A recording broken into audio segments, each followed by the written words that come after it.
Halo Tribuners, jumpa lagi bersama dengan saya Kusnula Syaifah dalam tayangan berita selebritis di Tribun Lampung. Kami akan menyajikan informasi yang sudah kami rangkum dalam tayangan berita selebritis selengkapnya. Berita pertama, putuskan untuk berdamai. Wulan Guritno cabut gugatan kasus dana talangan terhadap Sabda Ahesa. Aktris Wulan Guritno akhirnya mencabut gugatan terhadap mantan kekasihnya, yakni Sabda Ahesa terkait kasus dana talangan, yakni senilai 396 juta rupiah. Keputusan ini diambil lantaran keduanya telah berdamai dan telah mencapai kesepakatan. Perdamaian ini pun berdiskusi secara intens sehingga terjadi kesepakatan. Lebih lanjut, Wulan Guritno mengungkapkan pihaknya berdiskusi secara intens sehingga ada jalan keluarnya. Dan lebih lanjut juga Aditya mengungkapkan bahwa Sabda telah membayarkan dana talangan tersebut ke Wulan Guritno. Hanya saja nominal dana yang dibayarkan tidak sama dengan yang ada dalam gugatan Wulan. Sayangnya Aditya enggan menyebutkan nominal yang dibayarkan Sabda kepada Wulan. Yang jelas nominal tersebut telah disepakati oleh Wulan maupun Sabda. Ya, selamat siang. Belum, Bang. Sini, Bang, live, Bang. Ya, selamat siang teman-teman media. Terima kasih atas kedatangannya siang hari ini. Sebagaimana tadi yang disebutkan oleh Hakim, alhamdulillah berkat doa teman-teman semua, persidangan perkara perdata antara klien kami Sabda dengan Wulan Guritno telah berakhir damai. Itu juga karena adanya korespondensi yang intens antara kami dengan kuasa hukum Ibu Wulan Guritno, dan itu juga berkat doa teman-teman semua akhirnya ini bisa selesai dengan perdamaian. Kira-kira seperti itu update sidang hari ini. Sebelumnya apa Bang, bisa terjadi perdamaian ini Bang? Mungkin ada pertemuan atau udah ada pembayaran dari Sabdanya sendiri? Ya, jadi kalau pertemuan itu pasti jelas antara kami dengan kuasa hukum tadi ya. Itu sangat intens, kemarin kita seharian mencoba merealisasikan perdamaian ini seperti itu. Dan akhirnya alhamdulillah hari ini sudah damai seperti itu. Sudah damai. Ya. Untuk pembayarannya sudah selesai semua Bang? Pembayaran sudah semua? Sudah, tapi tidak sesuai dengan yang ada di dalam gugatannya. Tidak sesuai itu? Iya, maksudnya kita ambil tengah-tengah. Berapa nominal Bang? Mohon maaf, saya tidak bisa membeberkan atau memberikan informasi terkait nominal. Karena ada confidentiality di situ antara saya dengan klien saya. Jadi mungkin alhamdulillah damai seperti itu. Tapi di balik damai ini ada perjanjian juga nggak sih Bang? Belum ada sih, sebelum di balik damai ini belum ada perjanjian apa-apa. Baru kemarin kita ketemu intens dengan Iya, betul. Sudah ada kesepakatan nominal sekian dengan dilakukannya due diligence gitu ya. Mana kira-kira yang memang harus dibayar, mana yang tidak gitu. Akhirnya kita sepakat seperti itu. Kenapa? Per hari ini kita damai. Iya, per hari ini kita damai. Bang, dari segi perjanjian sendiri mungkin ada Sabda yang menolak atau merasa keberatan mungkin dari hal itu? Enggak sih, semua kita usahakan itu win-win para pihak gitu ya. Dari sisi Ibu Wulan Guritno juga sepakat, dari sisi Sabda juga sepakat. Kita usahakan seperti itu. Karena memang goalnya adalah bisa berdamai di luar pengadilan seperti itu. Itu yang kami harapkan juga. Bang, dan pembayarannya itu kan belum 100% ya? Mungkin nanti ada cicilan selanjutnya untuk melunasi 100%-nya? Sudah semua dibayar. Sudah semua dibayar? Sudah semua dibayar. Per hari ini sudah. Per hari ini sudah. Iya, per hari ini sudah selesai. Sudah semua dibayar berarti tidak sesuai sama yang digugatnya itu ya berarti ya? Ya, karena tadi saya sampaikan bahwa kita juga lakukan yang namanya due diligence, kita lakukan pengecekan semua, kita lakukan mana kira-kira yang bisa dibayar, mana yang tidak, dan ternyata memang tidak sesuai dengan apa yang ada dalam gugatan itu. Artinya dalam gugatannya ada kekeliruan nominal gitu Bang? Ya, bisa dibilang seperti itu. Ya, mungkin seperti itu dulu ya, cukup ya? Oke. Mungkin pesan dari Wulan Guritno sendiri Bang? Dari Sabda. Mungkin kalau pesan dari Mas Sabda, tolong hargai privasinya beliau gitu aja, karena kan beliau juga sedang fokus dalam karirnya seperti itu. Itu aja sih Bang. Alasannya tidak hadir kenapa Bang? Karena sudah damai.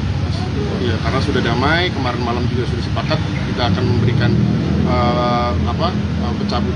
permohonan pencabutan perkara, dan saya pikir karena sudah damai tidak perlu datang. Berarti hubungan keduanya mulai membaik juga ya Bang ya? Nah, kalau hubungan secara teknis saya nggak bisa komentar karena saya intensnya berhubungan dengan lawyer lawan, lawyer Ibu Wulan Guritno. Berarti komunikasinya antara lawyer aja, bukan Iya. antara prinsipalnya gitu? Iya. Jadi saya langsung berhubungan dengan Pak Vicky ya.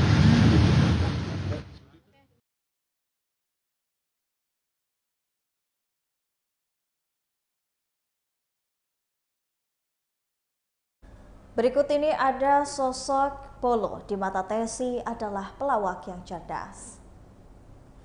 Tessy Srimulat mengenang mendiang Polo Srimulat sebagai pelawak yang memiliki intelektual yang tinggi. Tessy juga menganggap Polo sebagai salah satu orang atau sosok yang bertanggung jawab. Namun Tessy tak banyak mengulas kenangan dengan Polo. Ia hanya terus menekankan bahwa Polo adalah sosok yang sangat menyenangkan.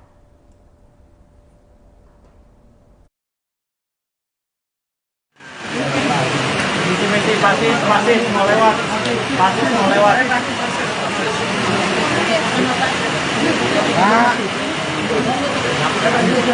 Pasis. Pasis.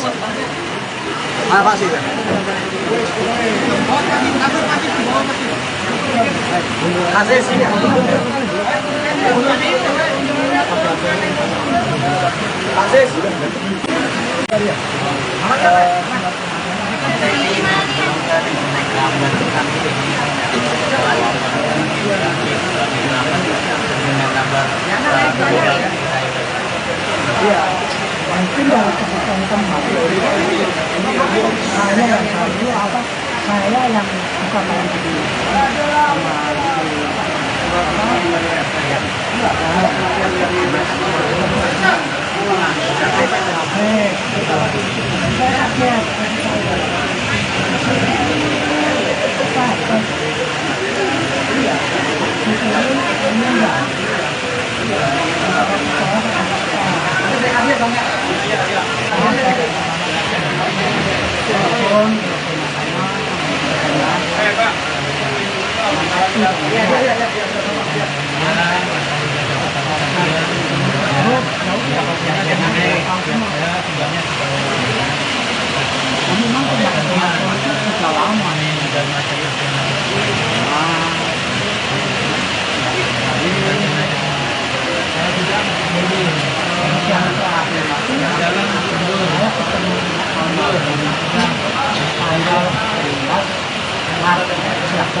kalau kita lah ada satu ya.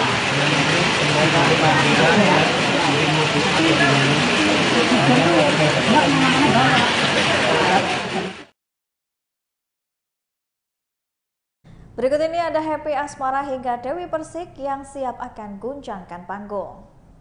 Menyambut hari jadi yang ke-31 tahun, salah satu stasiun TV menyiapkan sebuah pertunjukan spesial dengan konsep drama reality dan juga musik bertajuk Indonesia Keren. Dimeriahkan sederet musisi kenamaan tanah air dan luar negeri. Puncak perayaan hari ulang tahun ke-31 stasiun televisi ini akan digelar pada Kamis besok, yakni Kamis hari ini 7 Maret 2024 pada mulai pukul 6 sore. Penampilan Ayu Ting Ting, Bilkis, Happy Asmara, Denny Caknan, dan Dewi Persik akan menjadi line up utama untuk siap menggetarkan panggung Indonesia Keren. Mewakili Antv bisa menceritakan lebih detail terkait konsep. Terima kasih. Izin jawab. Kalau itu kan konsep mungkin kita belum bisa untuk menjabarkannya. Nanti dilihat nanti aja. Mungkin kalau Ibu mau menambahkan. Gini, kenapa ada keduanya? Karena keduanya adalah sebagai talent yang menurut kita mewakili genre lagu yang terbaik lah ya di Indonesia. Tapi mengenai surprise-nya, nonton ya. Pasti kan ada alasan dong kenapa dua-duanya ada. Jadi tunggu aja besok, nonton ya, jangan lupa ya. Ada surprise pokoknya. Dari dua itu ya Bu ya? Insya Allah. Ya dari dua dong, kan pertanyaannya tadi dari dua dari happy sama Denny kan? Iya. Ada kolaborasi lain, ada juga duet-duet lain juga ada loh, nggak cuma ini doang. Tapi apakah yang dua ini? Nanti lihat aja besok. Tapi ya kita menghadirkan keduanya pasti dengan sesuatu gitu. Ya. Jadi bukan tanpa alasan ya Antv mengundang Happy Asmara dan juga Denny Caknan, pasti ada sesuatu. Bisa jadi besok mungkin nanti Happy Asmara akan duet sama Dapi Sumbing kan bisa. Ya, nyambung.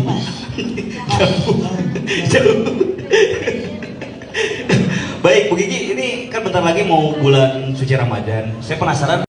Mungkin Ibu mewakili Antv bisa menceritakan berita terkait konser. Terima kasih.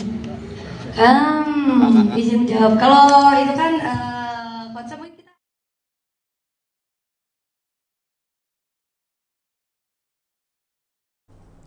Film Kuyang dibintangi oleh Alicia Abidin dan juga Putri Ayubda. Enigma Picture meluncurkan film horor yang mengangkat kisah legenda dari Kalimantan yang berjudul Kuyang, Sekutu Iblis yang Selalu Mengintai. Film ini diadaptasi dari novel dengan judul yang sama karya Ahmad Banbela.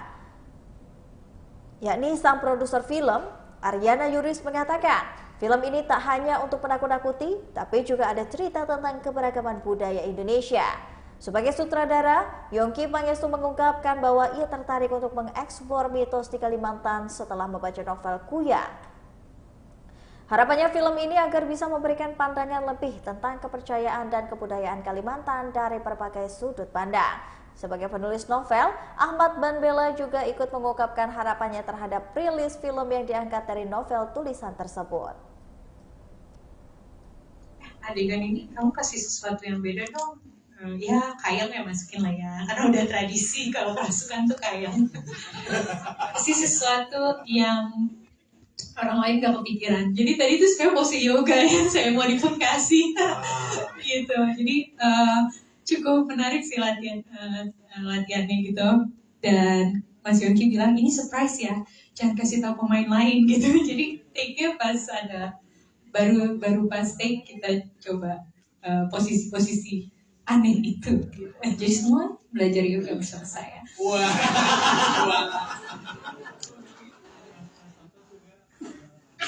Mas Toto juga ngajar yoga katanya. Yoga diem ya. Itu bener gue gak yakin ya, karena dari tadi paling banyak ngomong soalnya. Keren. Gak usah. Oh benar. Jadi tagline-nya adalah mau kesurupan kayak aku, ikut yoga. Jadi gak serem. Terima kasih Mbak Tergi sudah terjawab ya. Abis ini mau ikutan yoga? Oh enggak dulu ya? Oh iya baik. Selanjutnya ada lagi yang mau bertanya silakan. Wah ini banyak juga nih.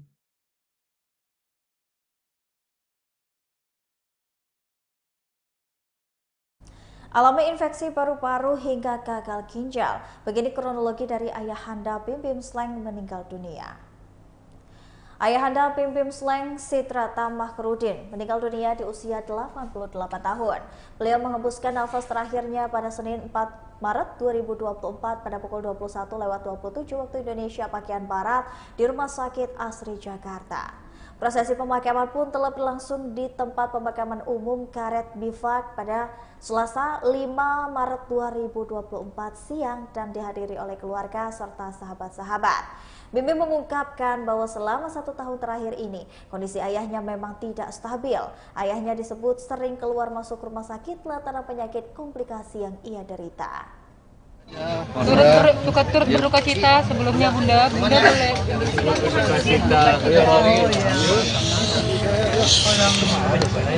Sakitnya udah lama.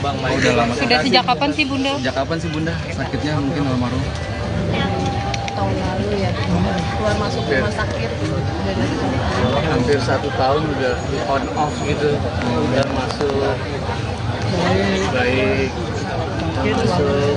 Baik. Bunda masuk. Makanya isi. Jadi memang sakitnya itu yang utama apa sih? Sakit apa ya? Penyebabnya mungkin? Meninggal terakhir Infeksi Ginjal emang udah komplikasi ya, udah nggak seimbang. ginjalnya udah nggak berfungsi, infeksi paru-paru dan penyakit. Harus minum pengencer darah karena ada jantung. Itu yang bilang positif ya. Iya, dokternya juga jadi bingung kan. Minuman dulu yang diobati. Tapi Bunda tabah banget. Nah, kita yang masih fight, Bunda udah ikhlas.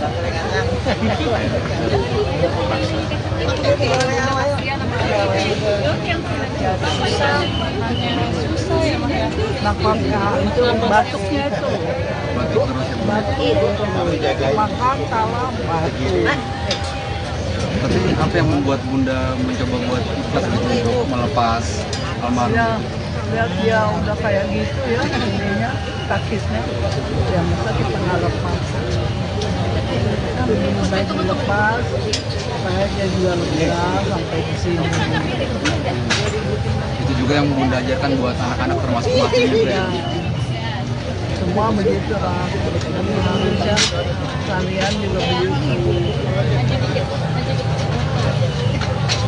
Mungkin Mati sendiri ada nggak sih Mati yang nggak bisa dilupain dari almarhum? Kenangan-kenangannya yang kita aja baru cerita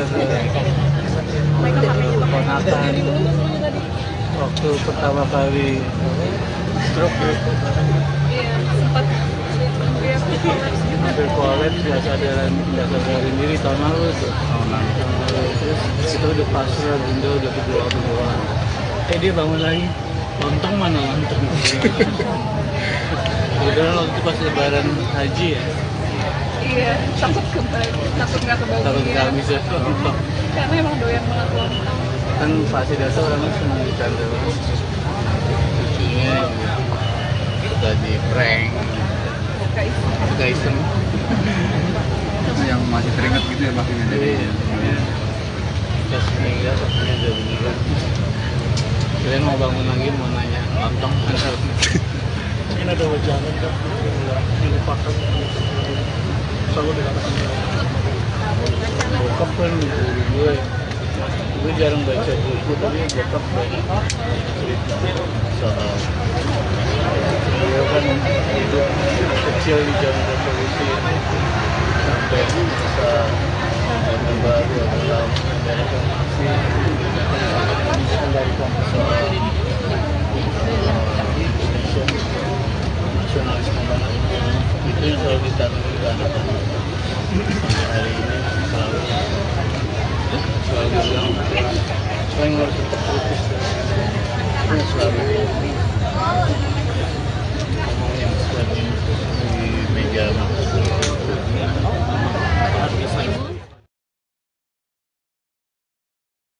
Baiklah Tribuners, setelah tadi berita selebritis di Tribun Lampung bersama dengan saya Kusnula Syaifa. Jangan lupa untuk terus saksikan video selengkapnya di YouTube Tribun Lampung News Video, Facebook Tribun Lampung, Instagram Tribun Lampung, dan juga TikTok Tribun Lampung untuk bisa mendapatkan informasi terupdate lainnya. Selamat sore dan sampai jumpa.